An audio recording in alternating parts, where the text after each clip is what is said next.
Dios, quien nos amas, te damos las gracias. Tú nos has salvado con tu gran amor a nosotros que estábamos a punto de tener la eterna perdición. En verdad te agradecemos por darnos la oportunidad de vivir para tu gloria el resto de nuestra vida.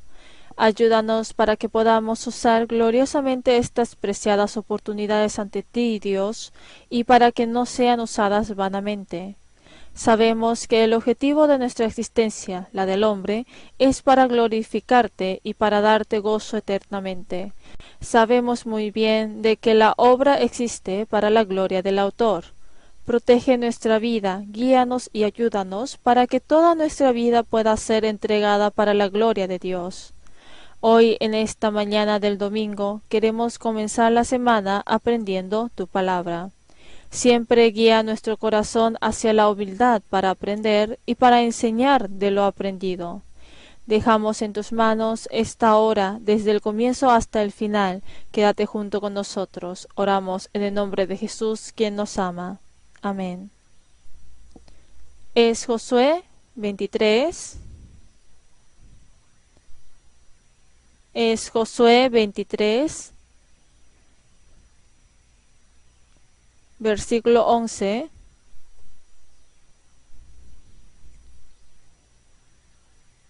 Josué 23,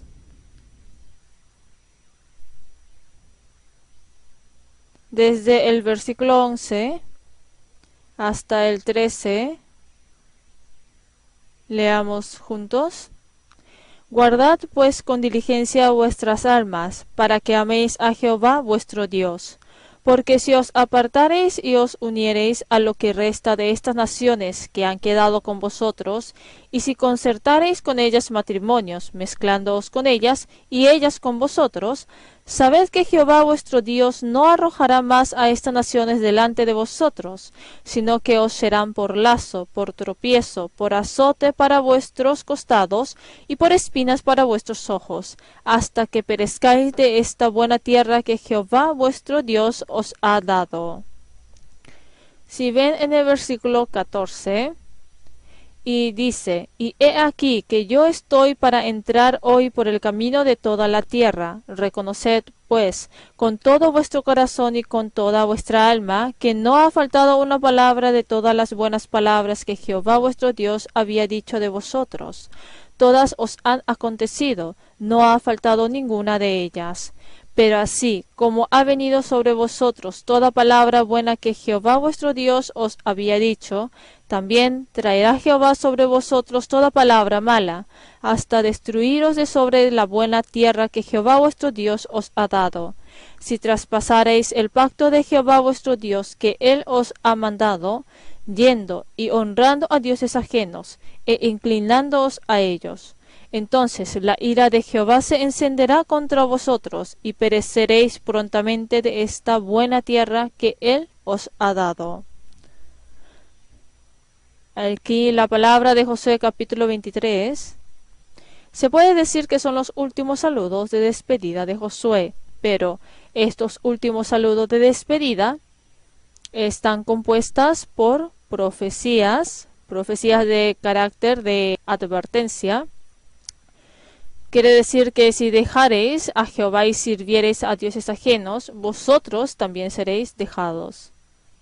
En la Biblia menciona que esas son las últimas palabras que Josué escribió estando en la tierra de Canaán. Y en el momento en que empieza a cumplir esta palabra en medio de la historia es en Segunda de Reyes capítulo 17, que es el estudio de hoy. Vamos a ver Segunda de Reyes capítulo 17.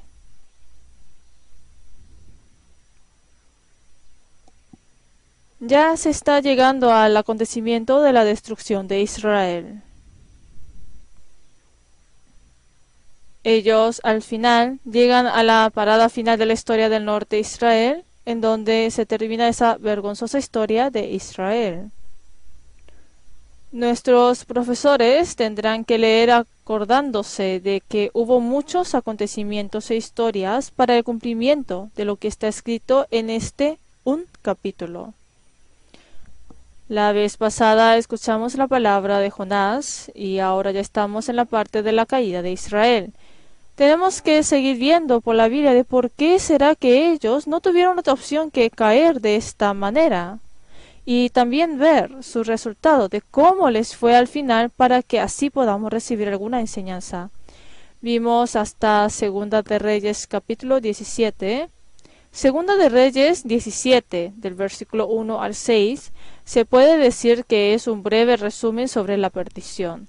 Y desde el versículo 7 al 23, capítulo 17, del 7 al 23, está escrito sobre la razón de su caída,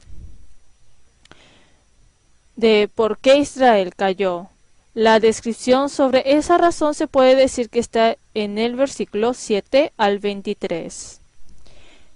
Y también está incluido desde el versículo 24 al 31 o 33 o hasta el versículo 41. Del versículo 24 al 41, el pueblo de Israel fue expulsado de esa tierra, y está escrito sobre quiénes son los que la poseyeron. También está la razón y explicación de cómo comenzó esa religión y fe mixta. Se revela esa fe mezclada que temen a Jehová y a la vez a otros dioses adorándolos. Al final se revela la mezcla como resultado de la perdición. Por eso podemos saber que muestra un aspecto tremendamente horrible. Hoy vamos a ver un poco a través de la caída del norte de Israel sobre las enseñanzas de nuestra vida y qué es lo que nosotros tenemos que aprender primeramente y enseñar. Si ven en el capítulo 17, versículo 1, en el año 12 de Acaz, rey de Judá, comenzó a reinar Oseas, hijo de Ela, en Samaria sobre Israel, y reinó 9 años. E hizo lo malo ante los ojos de Jehová, aunque no como los reyes de Israel que habían sido antes de él. Contra éste subió Salmanasar, rey de los asirios, y Oseas fue hecho su siervo, y le pagaba tributo.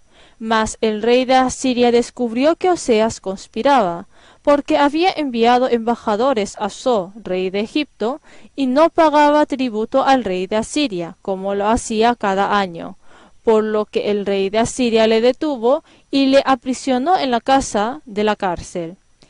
Y el rey de Asiria invadió todo el país y sitió a Samaria, y estuvo sobre ella 3 años. En el año 9 de Oseas, el rey de Asiria tomó Samaria y llevó a Israel cautivo a Asiria, y los puso en Ala, en Abor junto al río Gozán, y en las ciudades de los medos. Se resumió ahora en esa manera simple. En la Biblia está escrito que el último rey del norte de Israel fue Oseas. Fue el último 20º rey. Este rey Oseas tomó el trono por la rebelión. Es capítulo 15. Si ven en el capítulo 15, versículo 30, dice: Y Oseas, hijo de Ela, conspiró contra Peca, hijo de Remalías, y lo hirió y lo mató, y reinó en su lugar a los 20 años de Jotán, hijo de Osías. El 19º rey era Peca. Oseas se rebeló contra esa persona y así se convirtió en rey. Si vemos bien la historia del norte de Israel, podemos ver de que está intercalado por la rebelión con la rebelión y la rebelión por esta rebelión y otra vez por esta rebelión con la historia de la rebelión. Entonces se ve una historia desordenada del poder y la sangre, una que está llena de sangre, una historia de la rebelión y una que es vil y sucia. Lo que el hombre muestra dejándole a Dios son estas rebeldías hacia Dios. Además, nos muestra anticipadamente, enseñándonos por el aspecto de los pecados del norte de Israel, de que la rebelión da a luz a la rebelión. La rebelión da a luz a la rebelión. Si se aleja de Dios sin falta, se llena de una historia de rebelión. Vean este siglo, ¿no está ya muy alejado de Dios? Nosotros en verdad estamos viendo en este siglo una historia vil y sucia ante Dios. En verdad es algo temeroso el apartarse de Dios. Significa que verán las terribles depuraciones sangrientas y rebeliones que pasan al poder y a la generación sangrienta. Es el tiempo más importante en la que nosotros podemos encontrar la razón del por qué Dios, volviendo a este siglo, tiene que ordenar nuevamente todas las cosas. Si vemos en lo que recién leímos, al comienzo Oseas servía a Asiria y le entregaba el tributo. Pero vuelve otra vez hacia al rey de Egipto. Entonces Asiria, tomándolos como traidores, ataca inmediatamente al norte de Israel, y así sitia por 3 años a Samaria, especialmente a Jerusalén, y después los destruye. En este punto en la que han pasado los 265 años del comienzo del norte de Israel por Jeroboam, hijo de Nabat, y justo en los años 722 a.C., al final la historia de las 10 tribus del norte de Israel llegan a desviarse hacia el camino afligido. Están los que se quedan y los que desaparecen, los dispersó. Ellos mismos toman la responsabilidad de sus propias elecciones. Es una historia horrenda, la historia de la caída del norte de Israel, pero dentro de poco se continúa con la historia de la perdición de Sur Judá. Por eso, creo que será una gran lección si la aplicamos en nuestra vida examinando bien la causa de esta perdición. Si ven en el versículo 7, está escrito sobre la razón de la destrucción del norte de Israel. Vamos a ver atentamente desde el versículo 7. Este suceso es hasta el versículo 6. Porque los hijos de Israel pecaron contra Jehová su Dios, que los sacó de la tierra de Egipto, debajo la mano de Faraón, rey de Egipto, y temieron a dioses ajenos. El versículo 7 primero está declarando así, sobre la razón de la perdición de Israel. Dice, pecaron contra Jehová su Dios, que los sacó de tierra de Egipto, debajo de mano de Faraón, rey de Egipto. Está mencionando de que está pecando ante el Dios que les declaró la libertad. La vida de esclavitud no es una vida, ¿no? Como la vida de esclavitud no es una vida, les dijo que les permitirá la libertad para que puedan ser libres, y en realidad la cumplió así. En los 5 libros de Moisés menciona varias veces que te sacó de la tierra de Egipto de casa de servidumbre. La tierra de Egipto era una casa de servidumbre y ustedes esclavos. Es decir, que de esa tierra de servidumbre de donde se obtenía cebolla, ajo y cebollín, les declaró la libertad pagando por el cuerpo de ustedes. Conoceréis la verdad y la verdad os hará libres. ¿Por qué será que Dios declaró la verdad? ¿Por qué será que Dios nos hace saber y creer en la verdad? ¿No será que es por la libertad? Conoceréis la verdad y la verdad os hará libres. Es decir, que nos da la verdad para que nos libre. Así se refiere de que nosotros estuvimos viviendo una vida esclavizada en la tierra de Egipto y de que no será que los hizo libertino de esa vida. Pero, aunque los sacó y les dio la libertad, está escrito de que vendieron esa libertad que Dios les dio. Vean el versículo 17. Versículo 17. E hicieron pasar a sus hijos y a sus hijas por fuego, y se dieron a adivinaciones y a agüeros. Y leamos juntos, y se entregaron a hacer lo malo ante los ojos de Jehová, provocándole a ira. Y véanlo ahora. Quiere decir que ellos lo vendieron por sí mismos. Es decir, que ellos mismos vendieron la libertad que Dios les dio. ¿Qué es lo que queda al quitar la libertad de en medio de la vida? ¿Qué es lo que le queda al hombre al quitarle la libertad? Aunque nos haya dado la libertad sobre los pecados por la apreciable libertad y nos haya permitido la verdadera libertad de la vida, ¿qué es lo que nos queda en la vida si volvemos a venderla?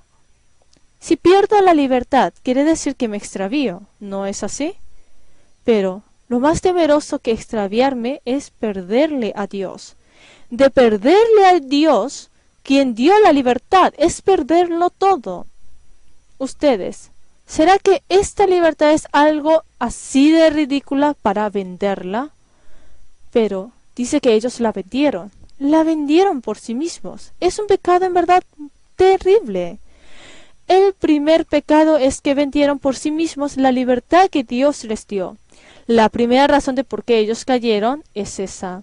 Es decir, que vendieron a bajo precio la libertad que les declaró. Yo tuve la vida del servicio militar en Yangu, de la provincia de Gangwon. Es una historia ya muy vieja, ¿no?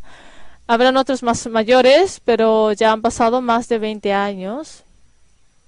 No quería en verdad no quería ir a las Fuerzas Armadas. Pero no es que fui forzadamente siendo esclavizado al militar, ¿no? Al ir a las Fuerzas Armadas vi que todos los días ellos nos daban el ayuno, almuerzo y la cena. También nos daban ropas. Nos daban ropas, botas militares y rifles. Rifles. Entre ustedes no habrá muchos que hayan recibido rifles, ¿no? Aunque los hermanos sí lo hayan recibido, ¿no? Daban hasta rifles. A mí hasta me dieron un cañón de 155 milímetros. ¿Ustedes vieron un cañón de 155 milímetros? Es un cañón más grande. Me dieron hasta eso. También me daban dinero. Cada mensual era de 3.000 wones, y al salir de vacaciones militares eran 8.000 wones, así nos daban dinero. Pero como mi casa estaba muy lejos, me daban unos 10.000 y tantos wones, entonces no quiere decir que viví esclavizado, ¿no? Pero, ¿cuál habrá sido mi único deseo? Fue en terminar con el servicio militar. Lo daba todo. Y terminando con mi último servicio militar en el río Soyang de Chuncheon, recibí el certificado del servicio militar. Cruzando el río con el barco llamado Soyang, nos entregaron a cada uno el certificado del servicio militar. Y en el momento en que recibí ese certificado decidí de que nunca volveré a orinar por la dirección de la tierra de Gangwon-do. Era algo intolerante. No es que viví esclavizado, tampoco es que fui a la cárcel, ¿no? Pero aún así, ya no quería más. Yo quería comer cuando tenía las ganas de comer, y quería dormir cuando quería dormir, salir cuando quería salir y viajar cuando quería viajar. Esa era mi única esperanza, aunque no vivía una vida esclavizada. Quiere decir que soñé con la libertad al pensar en que mi libertad fue saqueada y dominada. ¿Qué es lo que me queda al quitarme la libertad? ¿Qué es lo que le queda al hombre al sacarle la libertad? Dios es quien les declaró esa libertad, pero ellos volvieron a venderla. ¿Tiene esto sentido? La primera razón es porque vendieron la libertad que les permitió y se volvieron a esclavizarse por sí mismos. Hay que tener mucha precaución. La Biblia menciona de que nosotros también éramos esclavos de este mundo y del diablo, ¿no? Servíamos a otros dioses. También quiere decir que vivíamos alabando a otras cosas por el corazón. Se refiere de que era una vida esclavizada que vivía alabando a este mundo y al diablo.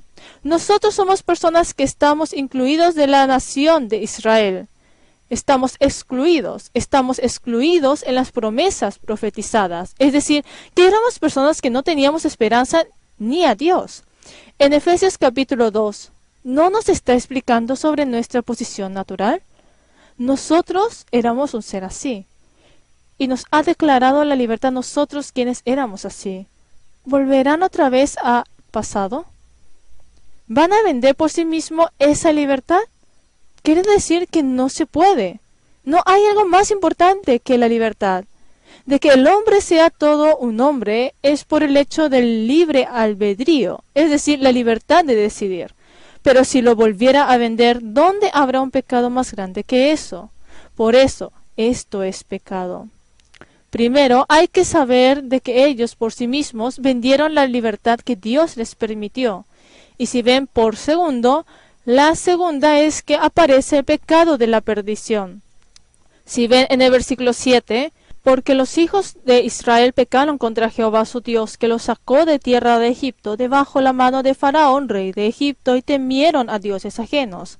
Aparece la segunda razón de la destrucción, y eso es por el adulterio espiritual, la idolatría y adoración a dioses ajenos. La Biblia le dice a este adulterio y fornicación espiritual. Es así. Nosotros también debemos pensar bien en esto. Si ven desde el versículo 8, y anduvieron en los estatutos de las naciones que Jehová había lanzado de delante de los hijos de Israel, y en los estatutos que hicieron los reyes de Israel.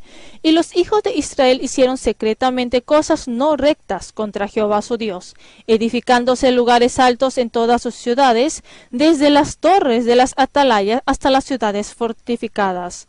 Y levantaron estatuas e imágenes de acera en todo collado alto y debajo de todo árbol frondoso, y quemaron allí incienso en todos los lugares altos, a la manera de las naciones que Jehová había traspuesto de delante de ellos, e hicieron cosas muy malas para provocar a ira a Jehová, y servían a los ídolos de los cuales Jehová les había dicho: vosotros no habéis de hacer esto. Si ven en el versículo 16, dejaron todos los mandamientos de Jehová su Dios, y se hicieron imágenes fundidas de 2 becerros, y también imágenes de acera, y adoraron a todo el ejército de los cielos, y sirvieron a Baal, e hicieron pasar a sus hijos y a sus hijas por fuego, y se dieron a adivinaciones y agüeros, y se entregaron a hacer lo malo ante los ojos de Jehová, provocándole a ira. Jehová por tanto se airó en gran manera contra Israel, y los quitó de delante de su rostro, y no quedó sino solo la tribu de Judá. Nosotros podemos confirmar a través de la Biblia de que Dios aborrece especialmente a la idolatría, especialmente lo aborrece. La mayoría de las razones de la destrucción que menciona aquí es por la idolatría. Dios nos está revelando una gran parte hacia nosotros, que es el adulterio espiritual, la idolatría. Ahora Dios nos acusa de eso. Entonces, tendremos que pensar en una pregunta. ¿Por qué será que a Dios no le agrada tanto la idolatría? ¿Será que trata sobre esta idolatría? Vamos a pensar. ¿Cómo lo piensan ustedes? ¿Por qué será que Dios odia tanto la idolatría? Lo he pensado detenidamente. ¿Por qué será? Lo he pensado por mí mismo. Imaginé una situación. Por ejemplo, mi hijo, dejándome a mí, le dice padre a otra persona. Es una suposición para que sea una sensación más real, ¿no? Mi esposa, dejándome a mí, acepta a otro varón. Uno empieza a sentirlo como algo real, ¿no? Ah, es una vergüenza. En verdad es una deshonra para mí. Esto es algo tan terrible que ni me lo puedo imaginar. ¿Hay que ser tolerante? ¿Será que es el momento en que necesita la tolerancia? ¿El espíritu de tolerancia? ¿Será que hay que aceptar con un espíritu tolerante en que mi hijo llame padre o a otra persona dejándome a mí, quien soy el verdadero padre suyo?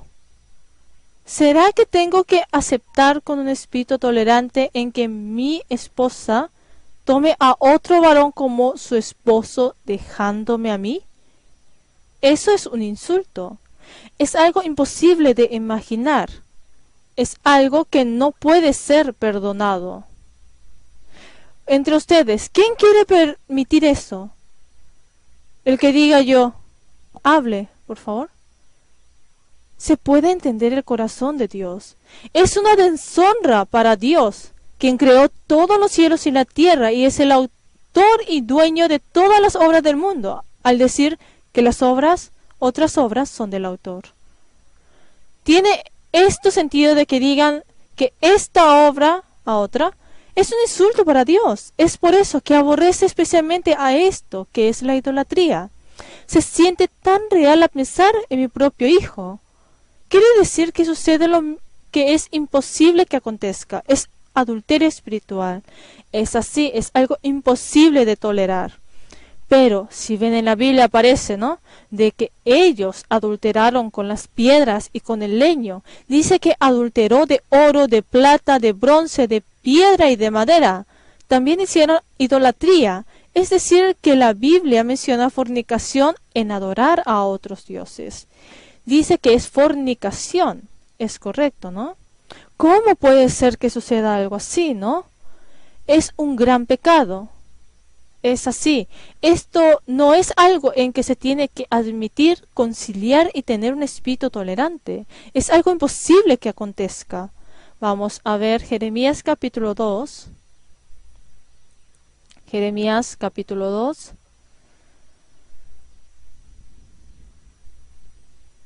Es Jeremías 2:5. Versículo 5. Así dijo Jehová: ¿Qué maldad hallaron en mí vuestros padres, que se alejaron de mí y se fueron tras la vanidad y se hicieron vanos? Y no dijeron: ¿Dónde está Jehová que nos hizo subir de la tierra de Egipto, que nos condujo por el desierto, por una tierra desierta y desolada, por tierra seca y de sombra de muerte, por una tierra por la cual no pasó varón ni allí habitó hombre? Y os introduje en tierra de abundancia, para que comieseis su fruto y su bien, pero entrasteis y contaminasteis mi tierra, e hicisteis abominable mi heredad. Los sacerdotes no dijeron: ¿Dónde está Jehová? Y los que tenían la ley no me conocieron. Y los pastores se rebelaron contra mí, y los profetas profetizaron en nombre de Baal, y anduvieron tras lo que no aprovecha. Por tanto, contenderé aún con vosotros, dijo Jehová, y con los hijos de vuestros hijos pleitaré. Porque pasad a las costas de Quitim y mirad, y enviad a Cedar, y considerad cuidadosamente y ved si se ha hecho cosa semejante a esta. ¿Acaso alguna nación ha cambiado sus dioses, aunque ellos no son dioses? Sin embargo, mi pueblo ha trocado su gloria por lo que no aprovecha. ¿No será que esto explica realmente ante Dios las terribles cosas que ha trocado? Mi pueblo ha trocado la gloria de Dios por lo que no aprovecha. Han trocado con lo que no es un Dios. Es decir, que cambiaron al verdadero Dios con un Dios que no es el verdadero Dios. ¿Puede pasar esto? Vean lo que pasa después de estos acontecimientos. En el libro de Ezequiel está explicando de que esto es inaudito. Nosotros debemos pensar mucho en el libro de Ezequiel. ¿Puede ser que ocurra esto? Quiere decir que es algo imposible que ocurra esto. El adulterio espiritual, la idolatría, sí son pecados que Dios los toma especialmente. Entonces, ¿es un problema que simplemente se termina así? Ellos cometieron un adulterio espiritual. No tiene que cometer la idolatría. Además, ¿es un problema que simplemente se termina? ¿Y yo? ¿No tengo que tomarlo como un problema mío? No habrá ninguno que alabe a algo visible hecho de madera y piedra como un ídolo. Lo importante es el ídolo que entró al corazón. ¿Cuál será el ídolo que entró en nuestro corazón? Es decir, ¿cuál es ahora mi ídolo? Es un problema en el que debemos pensar profundamente y observar por lo menos una vez, ¿no? ¿Qué es mi ídolo? ¿Cuál es el ídolo que estoy aceptando ahora dentro de mi corazón? Hay que preguntarse detenidamente. ¿Será que es un problema que se termina simplemente diciendo: ah, está bien, porque ellos están equivocados? No, no se termina. Vamos a ver Efesios capítulo 5. Efesios capítulo 5.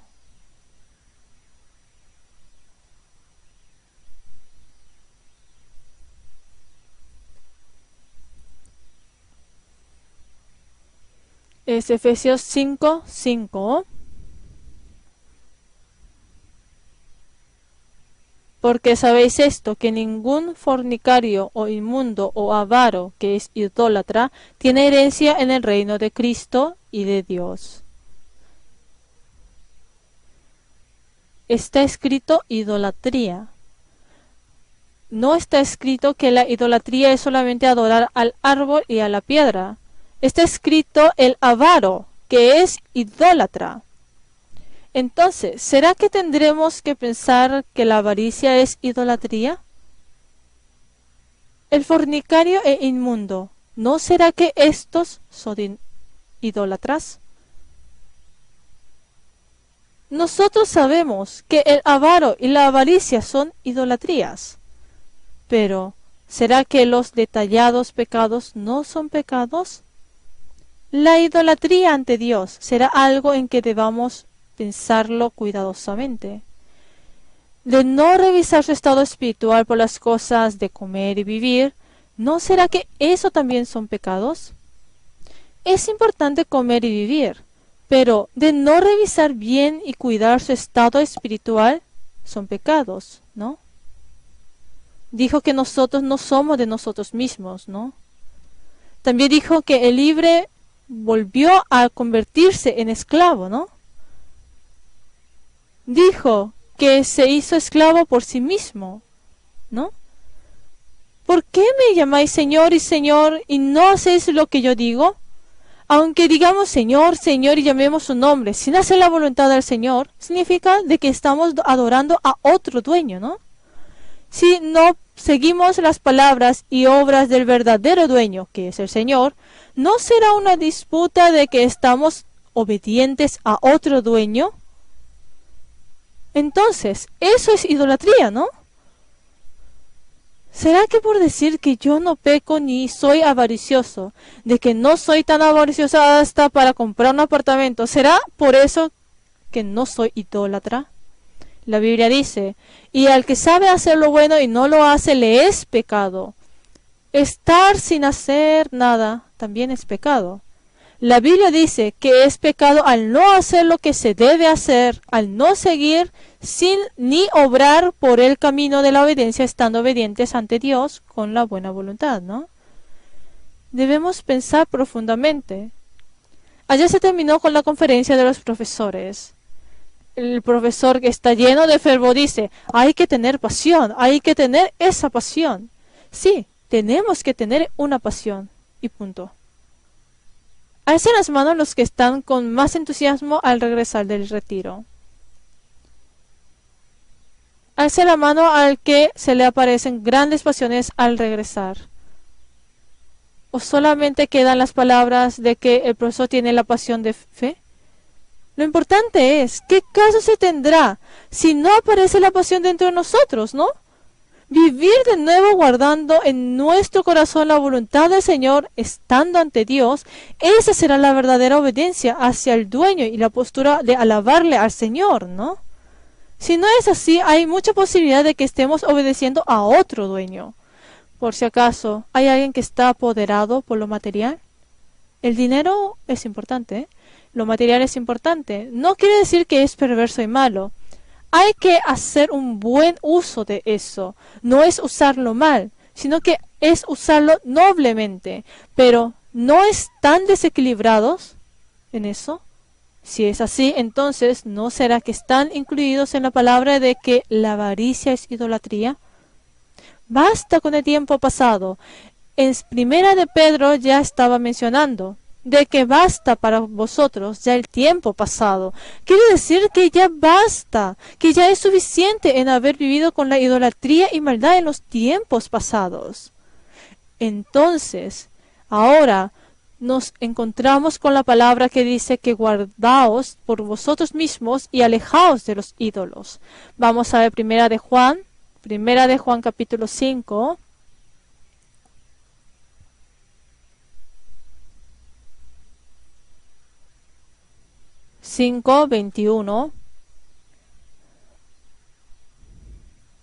Hijitos, guardaos de los ídolos. Amén.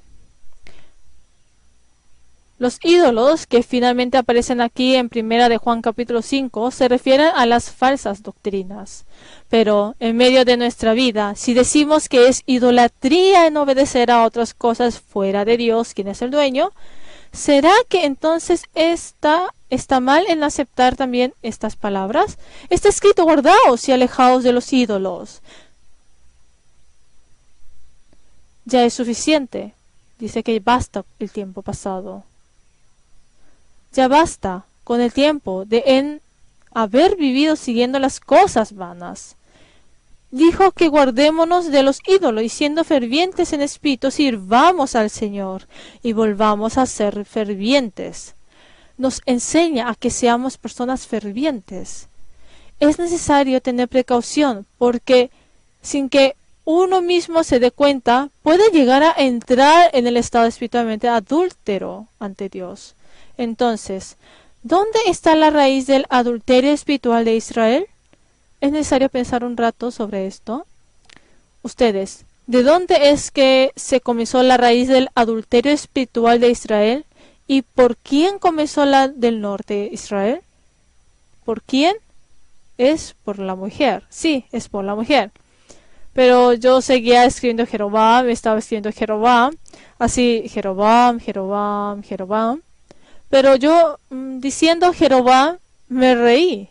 Escribiendo me dije que la razón de eso es porque se repite más de 20 veces de que le fue ligera cosa andar en los pecados de Jeroboam, hijo de Natán. Está escrito esto 20 veces.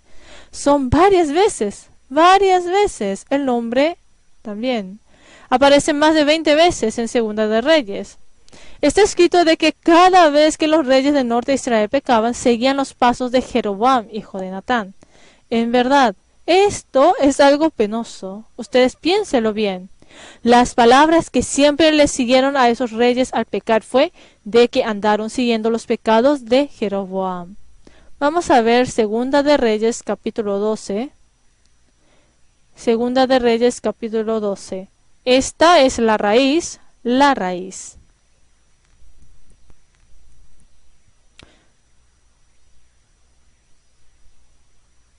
No es el 12, sino que es primera de Reyes, capítulo 12.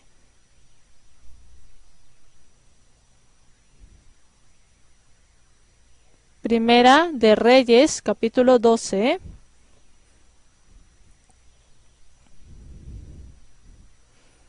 Primera de Reyes, capítulo 12. Desde este momento el pecado que sigue repitiéndose es el pecado de Jeroboam. En realidad, como lo saben, en Primera de Reyes capítulo 12 se incluye desde el versículo 25. Le promete a Jeroboam, le hace una hermosa promesa, pero Jeroboam tira esta promesa como si no tuviera ningún valor. Y al final lo que entró fue este pecado de la idolatría. Entonces se pudo encontrar aquí el comienzo de todos los pecados. Es 12, 25. Entonces reedificó Jeroboam a Siquem en el monte de Efraín y habitó en ella, y saliendo de allí reedificó a Penuel. Y dijo Jeroboam en su corazón: ahora se volverá el reino a la casa de David, si este pueblo subiere a ofrecer sacrificios en la casa de Jehová en Jerusalén, porque el corazón de este pueblo se volverá a su señor Roboam, rey de Judá, y me matarán a mí, y se volverán a Roboam, rey de Judá. Y habiendo tenido consejo, esto no es un pecado casual, es un crimen planificado.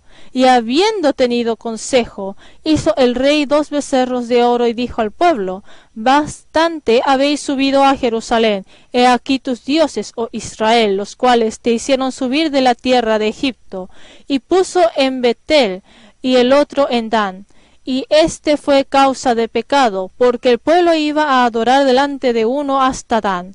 Hizo también casas sobre los lugares altos, e hizo sacerdotes de entre el pueblo, que no eran de los hijos de Leví. Entonces instruyó Jeroboam fiesta solemne en el mes octavo, a los 15 días del mes, conforme a la fiesta solemne que se celebra en Judá, y sacrificó sobre un altar. Así hizo en Betel, ofreciendo sacrificios a los becerros que había hecho. Ordenó también en Betel sacerdotes para los lugares altos que él había fabricado. Ya, es esto, desde aquí comenzó. Aquí muestra de cómo es que los pecados de una persona hacen hacer y deshacer tales pecados. Quiere decir que el pecado de una persona es así de temerosa. En el fuego nace el fuego y en el pecado nace el pecado. Los pecados de Jeroboam fueron el comienzo de decenas de miles de pecados en la historia de Israel. Fue el primer virus espiritual. Jeroboam es el virus de la fe. Este virus, viviendo infinitamente, sobrevive siguiendo la generación en medio de Israel y los lleva a la destrucción. Es un virus espiritual. Es el momento en que se puede ver de cuán grande es la influencia que puede dar hasta los descendientes por cometer el pecado. Deben saber que los pecados son temerosos. Los pecados dan a luz a los pecados. No tomen a la ligera sobre los pecados. Los pecados son temerosos. Sin falta el pecado da a luz al pecado y ese pecado da a luz al pecado. No se puede si no cortan los pecados de a un golpe. Si no lo dejan, sin duda ustedes serán excluidos de la generación. Veamos Números 33. Números, capítulo 32.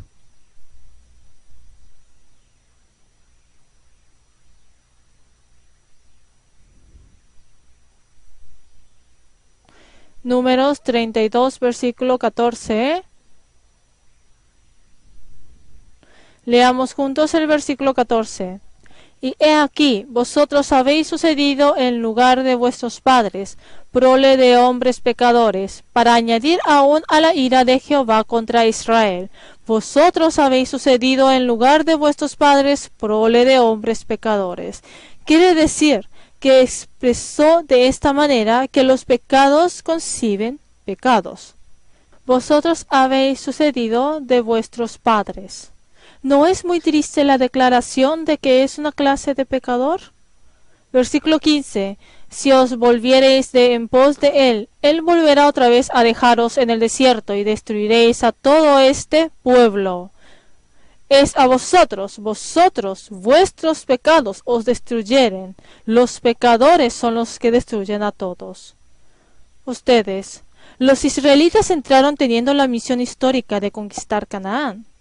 Y la ciudad de Jericó fue derrumbada por obedecer la palabra de Dios. Pero ellos se derrumbaron ante la pequeña ciudad de Ai. Ellos, estando con un corazón y trabajo, alabaron a Dios, y estando decididos entraron y participaron en la gloriosa batalla de Dios. Pero, ¿por qué? ¿Por qué será que perdieron en la batalla? La razón es una, que es por el pecado. Aunque ellos entraron estando unánimes diciendo que participarán en la santa batalla voluntariamente, todo Israel fue detenido por el pecado de una persona llamada Acán. Los pecados son así de temerosos. Los pecados de una persona Acán. Hubo un tiempo en que se detuvo a toda Israel. Hubo tristeza, es decir, que esa una persona los hizo entristecer. Los pecados de una persona. Los pecados son así de grandes. No hay ningún pecado que sea pequeño. El pecado es pecado. No se pueden ponerse en acuerdo. Los pecados son pecados. Y el resultado del pecado es la destrucción de Israel. Vamos a volver a Segunda de Reyes. Volvamos a Segunda de Reyes. Es Segunda de Reyes, capítulo 17,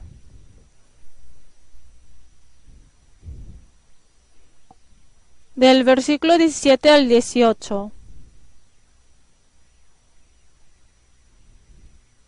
Jehová, por tanto, se airó en gran manera contra Israel y los quitó de delante de su rostro, y no quedó sino solo la tribu de Judá, es decir, que llama a la ira de Dios.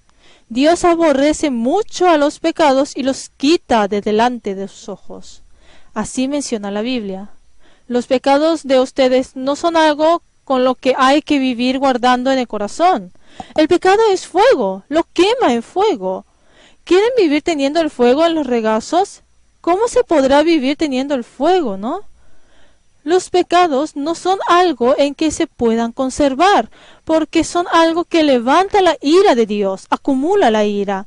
Estando en la posición sobre los pecados, tendremos que confesar todos nuestros pecados ante Dios antes de ponernos delante de los niños, de los estudiantes. Se tendrá que pensar bien. Los pecados que comenzaron desde Jeroboam continúan justo hasta este momento. Vamos a buscar en Primera y Segunda de Reyes, digamos con los estudiantes, sobre los pecados de Jeroboam. Se sigue repitiendo. ¿Por qué será que Dios guardó algo que sigue repitiendo? ¿No será que nos está dando el mensaje de que esos pecados míos no terminan en mí? Sin falta, los pecados dan influencia a su alrededor y también a tu siguiente día. ¿No tendremos que decir eso? Quiere decir que los pecados dan a luz los pecados. Menciona sobre la advertencia del pecado. Hay que decirle sobre con qué punto de vista se tendrá que vivir. Más que todo, tendremos que levantarnos antes de contarles eso. Hay que ponerse ante los pecados y mostrar su clara situación. ¿Cuál es tu situación? ¿Cuál es? La razón de la destrucción, la otra, es versículo 13. Jehová amonestó entonces a Israel y a Judá por medio de todos los profetas y de todos los videntes, diciendo: Volveos de vuestros malos caminos y guardad mis mandamientos y mis ordenanzas, conforme a todas las leyes que yo prescribí a vuestros padres y que os he enviado por medio de mis siervos los profetas. Mas ellos no obedecieron.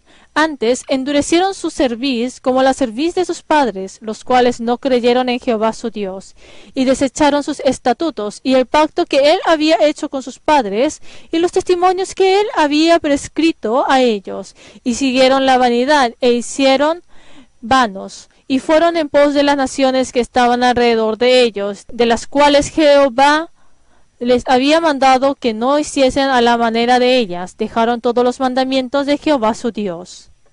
Esto es lo que pasó.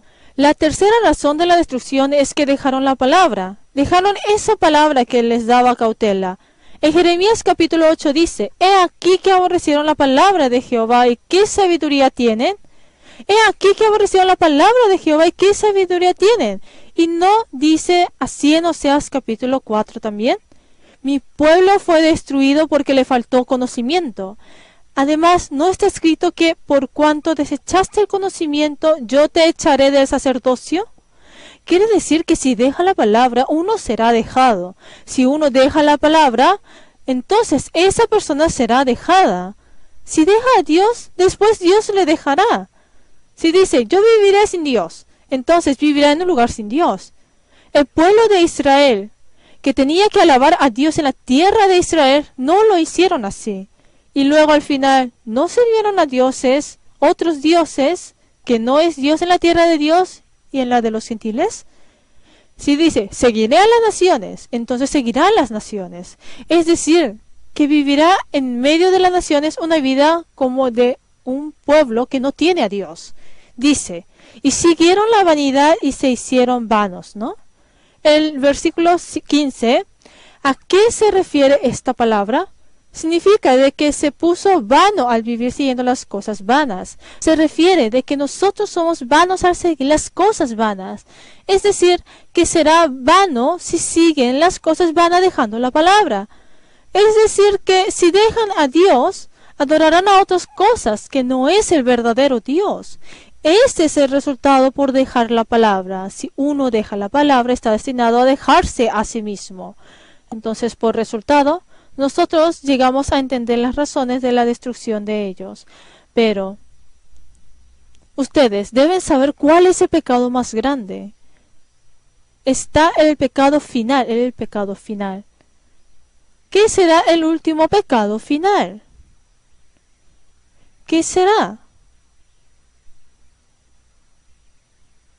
¿Qué será? Estamos seguros de que el pecado es algo terrible. Pero, ¿qué será el último pecado final? ¿Qué será? Sí. ellos cometieron un último pecado final. Vamos a ver San Lucas capítulo 20.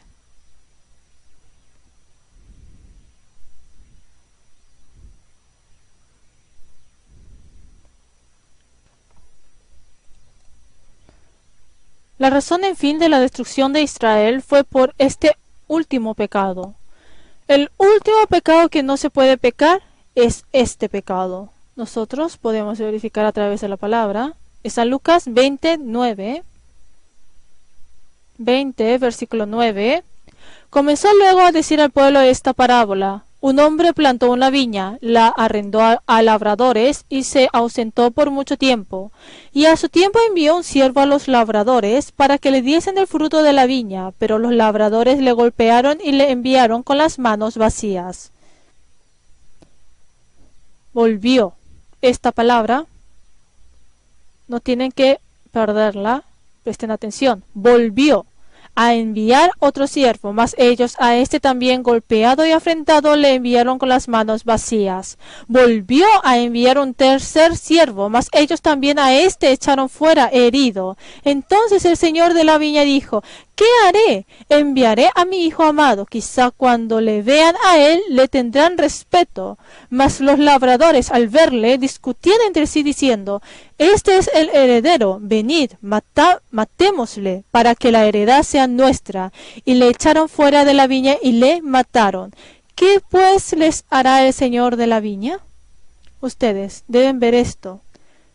Volvió. Dios ama otra vez al hombre. Dios ama al hombre. Por eso envía otra vez, vuelve otra vez a enviar, envía de nuevo. Da la oportunidad y primero ofrece la mano. Pero, ¿qué es lo que pasa? ¿Qué es este caso? Dios expresa su amor infinito. Infinitamente lo expresa. Dios todo el tiempo ofrece su mano y desea que la agarremos. Pero nosotros lo rechazamos. Este es el último pecado. El pecado final del hombre es el pecado del rechazo, el no volver y no arrepentirse. El pecado de no volver. No hay un pecado más grande que esto. Es Jeremías 8.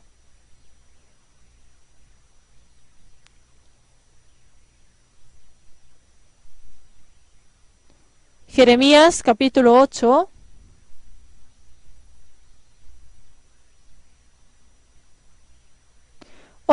Versículo 4.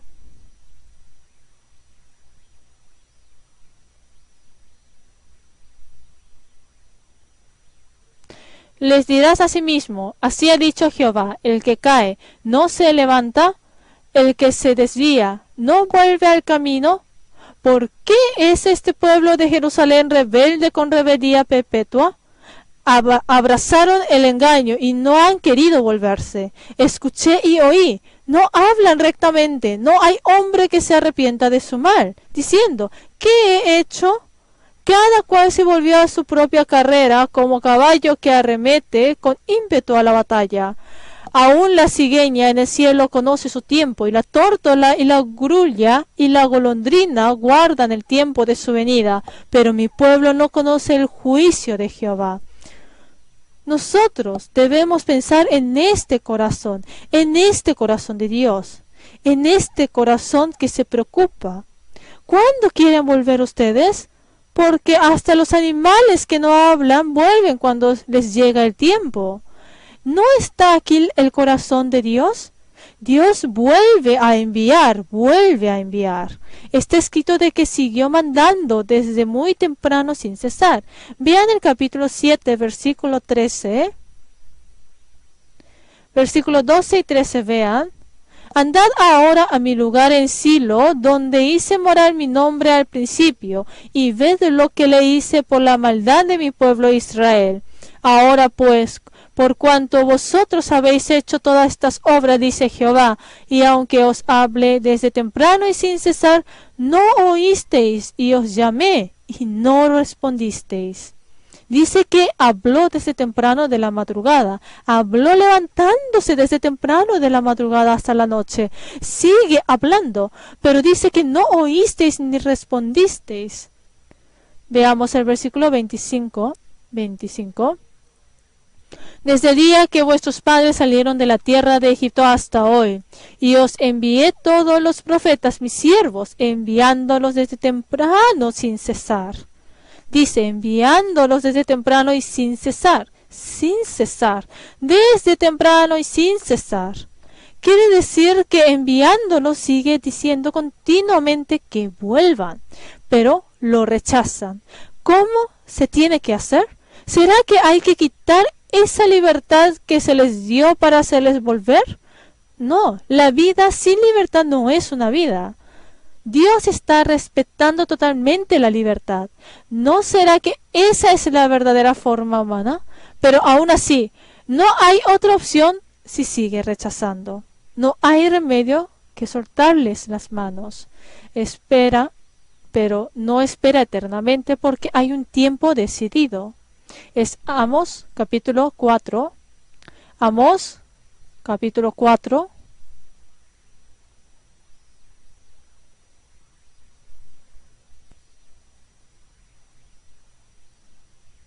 Versículo 6.